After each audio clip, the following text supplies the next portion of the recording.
Welcome, everyone. I am so happy to be back in community with y'all as we're navigating an increasingly alarming environment. Today, we're going to take you through a look back and ahead to really understand the path we are on with moderate women, who will be the tipping point in which way things go with this democracy. I'll be sharing with you some of the impact that we had in 2024 with your help and what we learned about some of the headwinds we're facing and how we're meeting those challenges today. As we begin, I want to share with y'all that I am in recovery from a severe concussion. And I'm sharing that because if you notice I'm pausing or taking a minute to gather my thoughts, I do not want you to think I'm beaten by this moment. I just had a temporary problem with skiing, and I did wear my helmet, but I'm recovering. So if you notice I'm a little bit off, that's what's going on. But we are strong and we are rising, so don't worry about it. As we begin today, I want to take a moment to thank the folks who took the action to bring their networks here today. We didn't get to 1,200 people by accident. We really have some amazing co-hosts who reach out to their friends and network and invite them to join us. And I think the receptivity to that invitation speaks to our collective hunger for leadership in this moment that offers clarity, direction, and hope. And, here's the TLDR. We are the leaders that we've been waiting for. So I am really glad you're here, and let's dive in together and figure out how we're moving forward. I know we have some new friends on the call today. So just 1 minute of background. In the wake of the 2016 election, I saw the fragility of American democracy, and I felt a calling to protect it. I was alarmed by rising authoritarianism, and I became a student of the authoritarian playbook throughout history and globally, because I believe we need to challenge those forces in order to preserve our democracy. I spent the first 2 years talking with and listening to women across the country. And I learned that there were millions and millions of moderate folks in the middle who wanted a lot of the same things I want for our country. But they avoided talking about politics, didn't feel knowledgeable on current events, and worried that they were alone and that no one shared their view. I also learned, and I can't believe I didn't know this back then, but I learned that white women are the single largest voting bloc in this country, that they make up a larger percentage of the electorate than all voters of color combined. And in my conversations with friends and allies focused on engaging historically marginalized populations, I learned that there was a real gap to fill in the movement to engage moderate women, and in particularly to develop some expertise with moderate white women living in suburban, rural, and small town communities, so that together we can build the support we need for a multiracial democracy. I founded Galvanize USA and Galvanize Action to genuinely begin to understand this audience and engage them in a role to protect our democracy and advance progress for all. What we're going through right now in the United States is part of a global rise of authoritarianism. Historically, there have been two key conditions that really pave the way for the appeal of a strongman leader. The first is economic anxiety. Economic anxiety creates widespread feelings of vulnerability and fear. It leads to a desire for strong leadership that promises stability and security, even if that leadership comes at the cost of individual liberties. When folks are struggling, they may look for someone to blame, and authoritarian leaders exploit this by scapegoating marginalized populations and immigrants for our problems. This creates an othering and us versus them mentality. When we see authoritarians portraying of others as a threat, it fosters divisions in our society, and it makes it easy for that leader to consolidate power and to justify repressive measures, such as restricting civil liberties, and we're seeing that now. This creates a climate of fear, which can silence dissent and opposition. This combination of economic anxiety and othering leads to a breakdown in social cohesion, the erosion of democratic norms and ideals, and it creates the ideal environment for authoritarianism. 2024 made it clear that these strategies from the authoritarian playbook are at work here in the United States. And it also made clear that to defend our democracy, we must expand our engagement strategies to include a broader audience, including these folks beyond the choir, right? The folks in the middle, and we have to reach them in new ways. I'm going to talk to you about how we've been piloting work to do just that. But first, let me start by sharing what we learned from 2024. I want to start with the discussion around turnout. Trump won the popular vote by 2.29 million people. Nationally, turnout decreased. Overall, we saw about 3.2 fewer people, a million people vote in 2024 than voted in 2020. But in key battleground states like Georgia, Michigan, Nevada, North Carolina, Pennsylvania, Wisconsin, turnout actually increased. It surpassed the turnout in the 2020 election. And in all of those states, Trump won. When we look at the full picture, what we see is this is not just about which side was able to turn out their traditional base. This was a realignment of the electorate in 2024, and we saw new factors at play. So let's look at that. Those new factors include a high turnout among low information voters for Trump. And those voters who are low information or are not very highly engaged in politics, they were influenced by the new media landscape. They were getting their information from cultural sources like the Bro podcast. A new Media Matters study released this month found that 9 out of 10 online shows with the largest followings across platforms were right-leaning, with a total following of nearly 200 million viewers. These online shows include podcasts, streams, long-form audio, and video posted online. The only left-leaning show among the top 10 was What Now with Trevor Noah. And Trevor Noah has about 21 million followers. So you can see how the new media and cultural podcasts and information sources are really being dominated by the far right. On this slide, I want to show you how we saw the realignment of the electorate. Now, nearly all demographic groups shifted right. This is consistent with global trends where we saw people shifting and pushing back against incumbents. Trump expanded his support across key demographics. But we did see one bright spot in the data, and you can see that here. White women shifted left, especially white women without a four-year college degree, who you can see here shifted left by 5 percentage points nationwide. This is an extraordinary bright spot in an otherwise really dark election year, and something we need to be paying attention to and learn from. Why, when everybody else was moving right, did this group move left? And at the same time, while we need to learn from it and celebrate it, we need to acknowledge it was not enough to change the outcome. I also want to touch on the gender gap and what we saw going on with young voters. There was once again a gender gap with more women voting for Dems and more men voting Republican. It was a wider gap than in 2020 and smaller than in 2016. So the overall gender gap wasn't historically that notable. But I want to focus your attention on young voters, ages 18 to 29.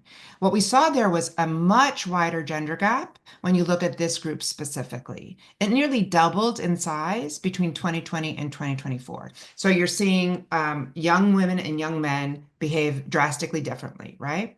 And you've heard a ton, I'm sure, about young men's gigantic shift to the right. They moved 29 points to the right. You've probably heard less about young women because young women still went for Harris by a large margin. But I want to point out that it is not just young men who moved rightward. Young women also moved right by 14 percentage points since 2020. So we are seeing a realignment among these young voters who moved dramatically to the right for Trump. And that is a matter of great concern when we think about how we're going to protect our democracy and advance progress going forward. In addition to all this data that I just showed you from the exit poll data, we also conduct extensive research to evaluate whether the programming we ran and which you invested in actually worked to move our audience on key issues and on vote choice. We ran in-field randomized control trials studying the effect of our programming in real life. right? So in our randomized control trials, we divide up our audience into two groups, treatment and control. The treatment group is we deliver our programming and our ads to them. We block the control group. We do not send it to them. This is the best in class research design to evaluate impact in real life. And I want to shout out our extraordinary in-house research team won another award this year for their amazing work. For the third cycle in a row, we have evidence that our programming works. It creates statistically significant movement on the issues that we're trying to move our audience on. So first, let me lift up our work on the economy. I am so proud to share with you that we moved moderate women on their number one issue, the economy. The economy is always the number one issue. It is the driver in elections. It matters so much in this past election and will matter in 26 and 28. So our consistent ability to move voters on the economy, it matters. In our 2024 tracking survey, what we saw was we Galvanize Action and my PAC, the One for All committee, ran programming on the economy, and we were able to do two things. We reduce blame that voters place on the Biden and Harris administration for inflation, and we move them on which party was better for the economy towards viewing the Democrats as better for them in the economy. I am incredibly proud of our success in such a crowded environment where economic anxiety leads to blaming those in power. For us to be able to have this progress and to get moderate white women to shift their perception on who is for them and who is to blame for the pain they're feeling is incredibly important. And I think it speaks to the shift we saw nationwide. We also saw that we were able to move key segments of our audience on vote choice with specifically, we had significant outcomes with white women over 55 and with rural white women. So very proud of that work. We also ran a field experiment in Nebraska and found that the programming impacted both presidential vote choice and voter turnout in that state. Doing it in Nebraska allowed us to test our programming in a moderate to conservative majority white counties and in a place where there was a little bit less noise. So we served ads to everyone in the treatment counties, not just moderate white women. And then we ran it to 25 counties and then we blocked 25 otherwise similarly situated counties. What we saw from doing that approach was that Democratic vote choice increased, moderate women's turnout increased, and overall turnout increased, except from conservatives. We didn't cause a turnout for them. So really exciting news because it shows that our programming not only worked with our target audience, but when we showed it to everybody, we had success beyond that target audience to reach a broader swath of moderate voters. This kind of rigorous research is what gives us confidence that our unique approach is working and that so much more is possible. And I hope I took the time to go through that for you because it matters to me that you invested in us. You're trying to make sense of where you spend your money. Is it a useful thing? Was it worthwhile? Did we make progress? And although we were not able to end up with the ultimate goal that we all wanted, this kind of data is really important so that you can see that in real life, we are moving people in the direction we hope to. And so the major takeaway is we understand our audience and we can move them with an approach that is rooted in neuroscience, behavioral psychology, and data science, that our persuasion messaging that we created for moderate white women has traction with a broader audience, right? Those two things are true. And it was not enough in 2024. Why wasn't it enough? Partially because what we talked about already, there was a surprise with a series of low information voters who came out for Trump, and that they were influenced by cultural programming on new media. So how are we talking to folks in those places? What does the movement need to do now? It needs to go beyond the choir, not make assumptions about who is with us. We need to engage millions in the moderate middle, and we need to be doing this with sustained programming on new media platforms. We need to be connecting with these folks week over week, right now, as a trusted source of information, delivering cultural content that they want to engage with where they are spending their time. That's what's needed.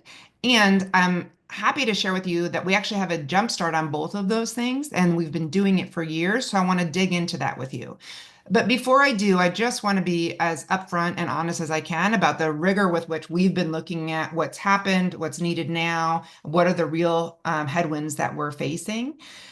The conditions that pave the way for authoritarianism that we talked about earlier are being exacerbated, right? We are seeing threats to our democracy flooding the zone at a dizzying pace.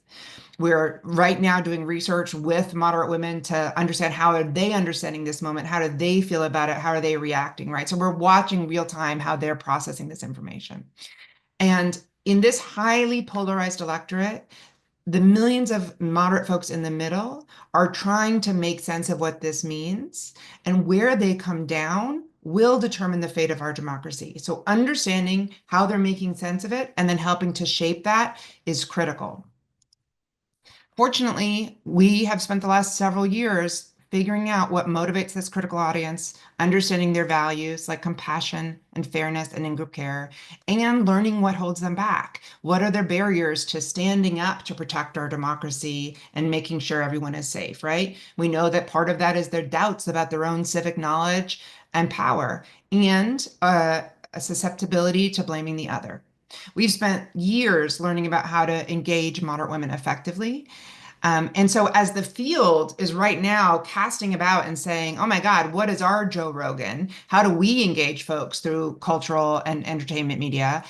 We actually are ahead of the game. And if you've been with us mostly talking with me about Galvanize Action or my pack, I want to make sure you're paying attention to what I'm about to share because I haven't spent as much time talking to you about what Galvanize USA has been doing in with our C3, really connecting with people, helping them make sense of the moment and building up their knowledge and confidence and agency. So I'm going to turn to that and share with you how we really are made for this moment in American history. To galvanize our audience, we're going to do three things. We're going to focus on the economy. As discussed, economic anxiety is a huge driver. If we do not address this up front, the other pieces will not fall into place because those economic concerns are driving vote choice. They are so real and top of mind. We have to take our effective messaging on the economy and scale it up. We need to get it much more out there and continue to move our audience, helping them to see what's happening right now and who has their back. Secondly, we need to shore up democratic norms and ideals.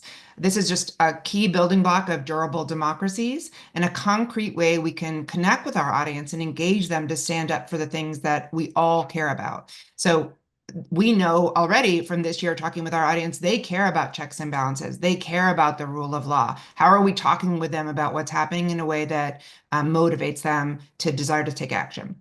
And then lastly, we're building social cohesion and we're decreasing othering. When we do this, it effectively diffuses the central tactic of the authoritarian playbook to blame the other and use that as a way to create repressive policies and undermine our democratic norms and ideals. So let me share a little bit more about why I say we're ahead of the curve on reaching audiences with cultural programming and new media strategies. We piloted our cultural program with our 501c3 initiative, Galvanize Together, in July of 2023. Prior to that, we did intensive research to really understand what issues take up our audience's brain space and attention. Where are they spending their time and attention? And we designed our programming to meet them there and provide them with some relief from their troubles. Week in and week out, since July of 23, we have been there for our audience. We've been delivering cultural programming that moderate women across race love and return to. We've become a trusted source to help them shape their understanding of current events and to foster pro-social, pro-democracy behavior because we tackle those barriers that we've learned hold them back from taking action. We've had pretty phenomenal growth since we piloted this program in July of 23. So right now we have over 625,000 subscribers, all-time subscribers, and a 71% retention rate, which means women join the community, they actively engage, and they stay because they love the programming that we're delivering to them. Our growth continues with approximately 1,500 new subscribers joining every single day. I'm going to walk you through how some of that programming works. We counter the authoritarian playbook by building up women's will and capacity to use their civic power to defend democracy and to protect each other. Our programming builds civic knowledge, confidence, and agency. We often hear from women in our research about how they avoid conflict associated with talking about current events. How they defer to others in their life, often men, who they perceive as more knowledgeable and more confident in their opinions, and who are getting their information from those bro podcasts.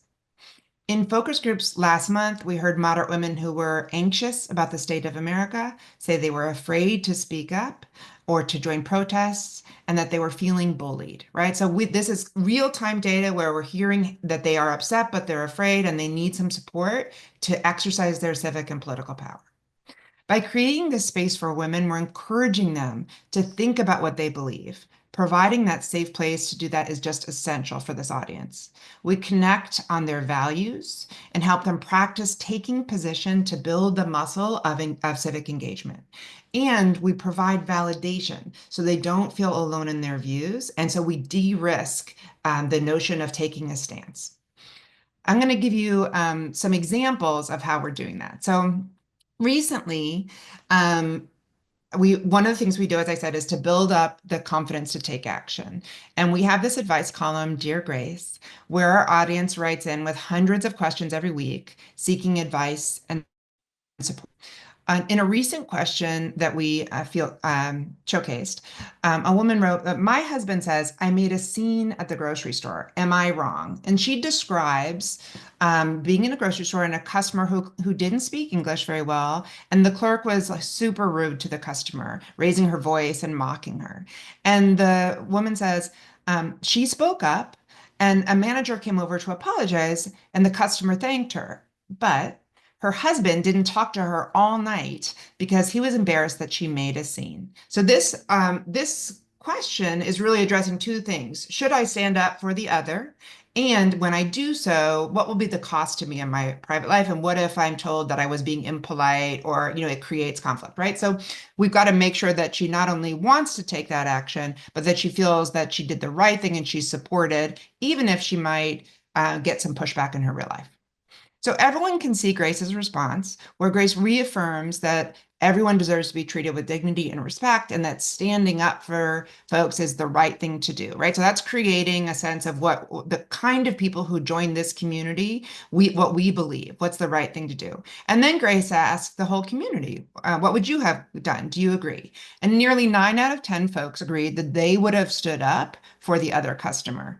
This gives women the opportunity to think about what they would do and to try it on. If this happens to me, what will I do, right? This also gives them social proof because as they're reading what others in the community say, they're able to see, oh, I am not alone. 9 out of 10 of us said they would have done this. And then women are telling their own stories of how they've done that for folks in their life. Social proof is a shortcut our brains use to tell us that this is the right action to take. If I see others doing it, I'm safe and it's okay if I do it. So one of the things that Grace is doing here is bringing in the community to validate that this is the kind of approach we should be taking.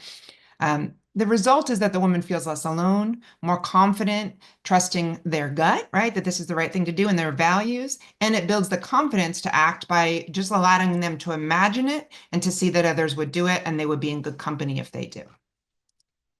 We also host community conversations. These are called In Focus.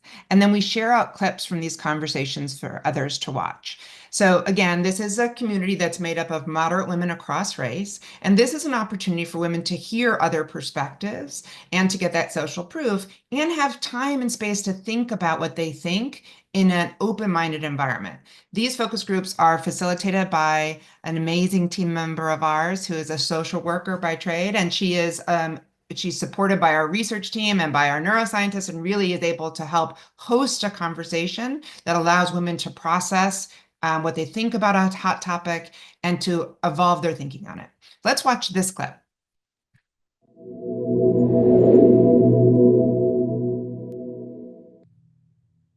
When folks are struggling, how does your community respond to them? We're trying to help a man who had 4 children. They needed clothing, school supplies, immediate food. They told him, do not go to DHR. You will be reported for being an illegal immigrant. It made me upset. He's trying to do the best he can. He has hungry children. There was a lady that was homeless. We would go up and ask her, is there anything you need? And she would say, I could use a pair of shoes or a blanket. I think it taught a lot to my daughter about compassion. I'm going to cry. Leaving that legacy to your daughter, that's amazing. Not monetary. It was just showing up for someone because they needed it. And it really makes my heart feel good. So I was coming out of the worst depression that I had ever experienced. My church was doing a compassion project. Every day they would give away something, diapers, school supplies, brand new shoes. It just really just made an impression on me and really took me out of that funk that I was in. It's something that I'm never going to forget.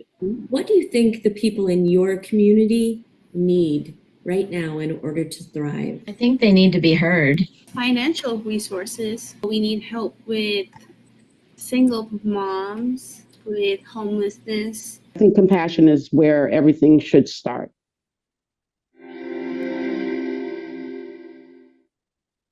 So what you heard in that clip was our facilitator walking them through this conversation. You heard them sharing their values around compassion and taking care of others. You heard a woman describe that when she took action in her community, that it actually got her out of her funk and she felt good and she was glad she did it. So supporting the notion of taking action as positive. And it really starts them to think about what we're doing in this clip is really supporting this notion of pro-social. America's a place where we need to take care of each other, right? And so that kind of conversation is really helpful for shaping perspective and building the will and confidence to take action. In February, we did a series focused on immigration. I just saw that the one we did this week was focused on menopause, which that's something that will bring you together if you're a woman of a certain age. You'll definitely feel you're in group there. So we're looking at combining the topics they most want to be talking about, and this allows us to talk about current events, things that are happening in a way that addresses those barriers and mobilizes them to take action. And that really, it's been a beautiful experience over the last 20 months. And you can see on this next slide, just a quick example of the kind of feedback we get from every time we do these groups. And we do, multiple groups a month, and women talk to us about and say things like this. I feel like everyone came from a different background and different experiences, but somehow we all have the same values and the same goals. I'm having the privilege to sit and speak with you ladies and get to know one another was a great experience for me, and I would do it all over again. So these women are coming in, having these conversations, shifting their perspectives and feeling supported by the community. And it's been a pretty phenomenal experience. In the last 20 months, as I said, we're at 625,000, and now it's time to really begin scaling this programming. So taking what we've learned over this past several years, where we've been studying what do women want, what's taking up their brain space, where are they spending their time and energy, what kind of programming will they respond to, will they habitually return to, will they engage with at higher rates? That's been the work leading us up to this moment, right? And we have, as you saw earlier, we are so rigorous about testing the inputs that we're very confident that what we're putting into the programming is effective at moving folks. So the time is really now to scale this approach. We need more people, more programming, more platforms. So we're going to start by growing Galvanize Together, that digital community with cultural programming. We're going to be doubling our subscribers this year alone. We're expanding the content we're providing, really thinking about who are the audience that we need to understand better and create content that will work with them more in this moment. So we're definitely looking at what's going on with young women. We're expanding to new media platforms. So what you just saw are the content that we actually are, when those subscribers come into us, they give us their text and we text them that content, and then they come to a platform that we own. But we're also examining where are they spending time Already. So we've just completed phase one of a media consumption study, looking at where are the social and traditional media platforms that women use, how much time do they spend on them, what types of content do they most enjoy on those, and we're expanding our approach in the most strategic way possible. So for example, Dear Grace is already syndicated in some newspapers. Might Dear Grace become a podcast? The YouTube video that you saw, I'm sorry, the In Focus video that you saw, we're sending out clips of that. Would women want to see the whole hour of that show? So I put that on YouTube. So that's the analysis we're doing now, so we can decide how to expand what we've already created and people we know people love and move it to other places that they are. We'll also continue to do our ads and content that we test that we know will move folks. So we're going to continue with our C3 and C4 ads this year to help shape perspective. So we can help people think about what's going on with the economy, what's going on with the rule of law, courts, checks and balances, et cetera. That's the kind of messaging we do with our C3 and C4 ads. And then lastly, we really believe in scaling by sharing. We have always believed this from the day we started, that we are part of a community that is working together to build a durable multiracial democracy. And we do that by sharing every bit of our research, our media understanding, our consumption studies, the effective messaging, and the programming that we create. If we are learning something, we are sharing it with the movement and making it freely available for them so that they also can be learning as we learn. I'm going to move us to the Q&A in just a moment. I just want to end this portion by saying that so many of you gave up so much in 2024 in the hopes that we would not find ourselves here. I take that so seriously. I watched you dig deep and dig deep again to try to protect our democracy and our country. The fact that you are here today is doing my heart good. It means to me that you are that you haven't checked out, that you're back at it with us, and that you know that we can't give up and that there's work to be done. And I am so very grateful for that. I keep getting asked the question like, okay, but what's the plan? Who's going to lead us? What are we going to do? So I'm going to tell you how I'm holding what's happening and what the plan is.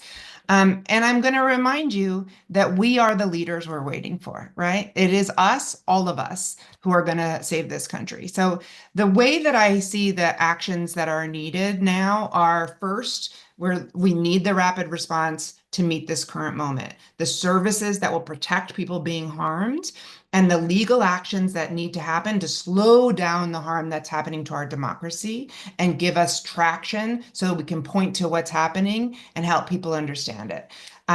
If you are looking for organizations that I like on that one, I'm really supportive of Democracy Forward and the ACLU for their legal action that they're doing.